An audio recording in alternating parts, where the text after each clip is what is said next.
Barcelona meraih hasil imbang kala bersua klub papan bawah klasemen Liga Spanyol, Alaves, pada pekan ke-12 La Liga musim 2021-2022. Laga Barcelona versus Alaves yang digelar di Stadion Camp Nou pada Minggu, tanggal 31 Oktober tahun 2021, dini hari WIB itu berakhir dengan skor 1-1. Barcelona selaku tim tuan rumah sempat unggul lewat sepakan jarak jauh, Memphis Depay pada menit ke-49. Namun, Alaves mampu menyamakan kedudukan berkat gol Luis Rioja kala babak kedua baru berjalan 7 menit.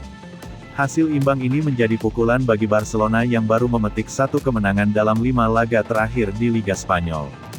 Di balik itu, Barcelona juga menghadapi beberapa masalah. Pada laga kontra Alaves, mereka kehilangan 2 pemain, yakni Gerard Pique dan Sergio Aguero.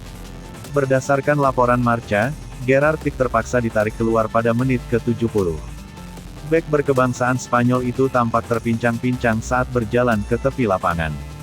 Dia kemudian digantikan oleh bek lain, yakni Clement Lenglet.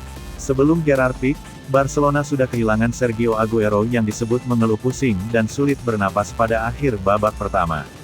Dalam tayangan langsung, Sergio Aguero tampak tak mampu berdiri tegak. Dia menunduk sambil memegangi dadanya. Setelah itu, Aguero yang terbaring di lapangan mendapat perawatan dari staf medis. Dia tak bisa melanjutkan permainan sehingga harus ditarik keluar. Philippe Coutinho kemudian dimasukkan untuk menggantikan Aguero.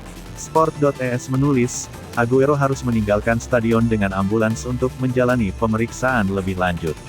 Lalu, beberapa laporan lain mengatakan bahwa Aguero berada dalam kondisi baik, tetapi jantungnya berdetak terlalu cepat.